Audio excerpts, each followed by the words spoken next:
It's for all audiences. Absolutely. Absolutely. But for those who are fathers, we don't want to exclude the mothers, but I'm just talking about specifically for those who are fathers. If you are a father, you will be touched by what you read in this text. It definitely opened up a lot of memories, a lot of experiences for me. Like as the doc say, he's working on his audio, he's getting everything together, but we're rolling out with this podcast, telling you about the book. So I want him to speak to you even more and let you know how he feels about this. Absolutely. And so, just going back to the picture, wow, that you're right, man. I gave you that picture over 20 years That's ago. 20 years ago.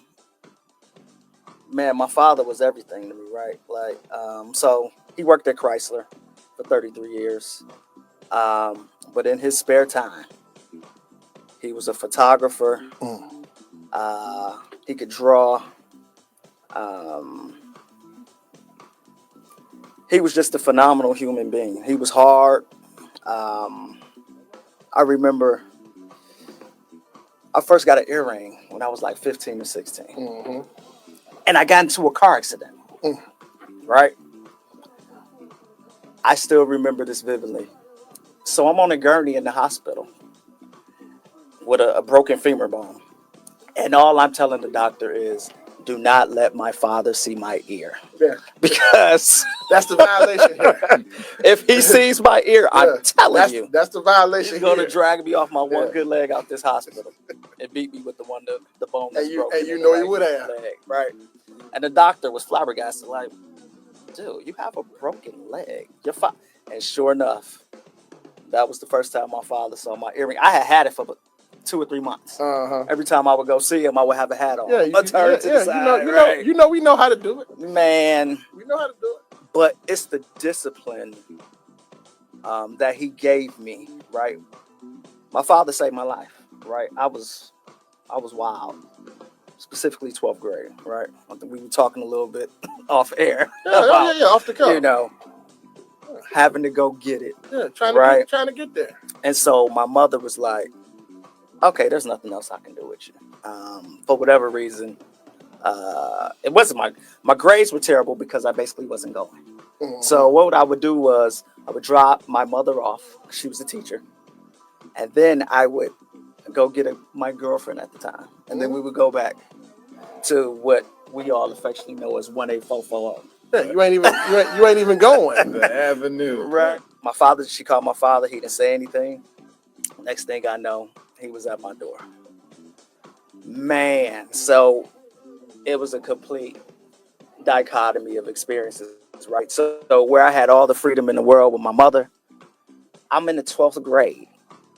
And I had to be in the house at 3 o'clock. Mm-hmm. There was no car privileges. Mm-hmm. He made me take the bus.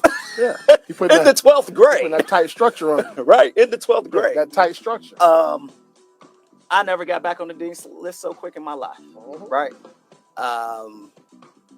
But that saved my life, man. And so many sons don't have that, right? And so really what this book is about, truthfully, man, it's about letting men know that you have a community out here, right? I don't like talking on the phone. Yeah. He's the one person I talk to on the phone. Absolutely. I hate talking on the phone.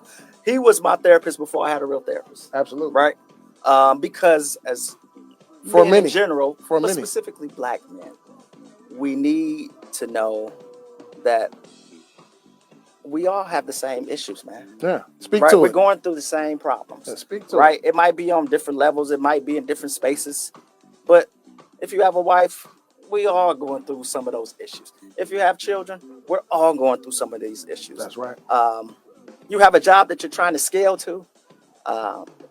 We're all going through those same things, right? You have family that always needs something from you. Mm-hmm. We are all going through these same issues. And so, you know, the book mixes humor, nuances. I love golf. I started playing golf during COVID. Right. Crazy because my godfather was a scratch golfer, but you know, in the 80s, I liked Payne Stewart, but it's like, it's golf. I was a baseball guy. Mm-hmm. And then when I had a Tubby's in Detroit, they had this golf tournament.